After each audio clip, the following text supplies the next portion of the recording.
जस्तो पछिल्लो समय जुन जेनजी आन्दोलन पछाडि तत्कालीन प्रधानमन्त्री केपी शर्मा ओली नै सेनाको हेलिकप्टरबाट भाग्नुपर्ने स्थिति सिर्जना भयो, शेरबहादुर देउवाले कुटाइ खानुपर्ने स्थिति सिर्जना भयो होइन।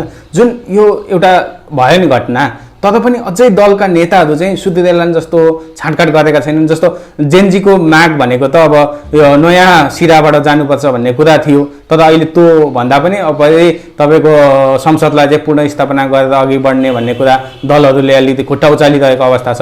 यसले झन् देशमा द्वन्द्व सिर्जना हुन्छ कि हुँदैन? यसले के तपाईँ बुझ्नुहोस्, निश्चय हुनुहोस् के कुरामा भनेदेखि यो उनीहरूको जुन एक्सन छ, नेगेटिभ एक्सन, यसले उनीहरूको पत्ता साफ हुन्छ। उनीहरू पत्ता साफै हुन चाहन्छन्, उनीहरू पत्ता साफ नै हुन चाहन्छन्, त्यही नै उनीहरूको प्रायश्चित हुनेछ। त्यस कारणले उनीहरू अन्तिमसम्म पनि बिल्कुलै नकारात्मक तरिकाले कदम चालिरहेका छन्। यो चाहिँ तपाईँले कौरव पाण्डवको महाभारत हेर्नुभयो भने पनि जो हार्ने पक्ष हो ऊ अन्तिमसम्म पनि न्यु खोजिरहेको हुन्छ, टेर्दैन, आइरहेको हुन्छ।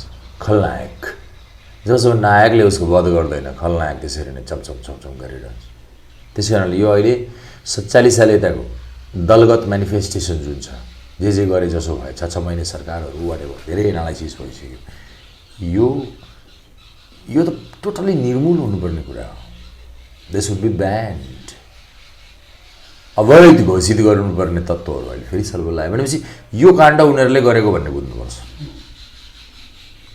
तपाईँको अहिलेको यो अन्तरिम सरकारका प्रमुखहरू पनि टाढाका मानिस त होइनन्।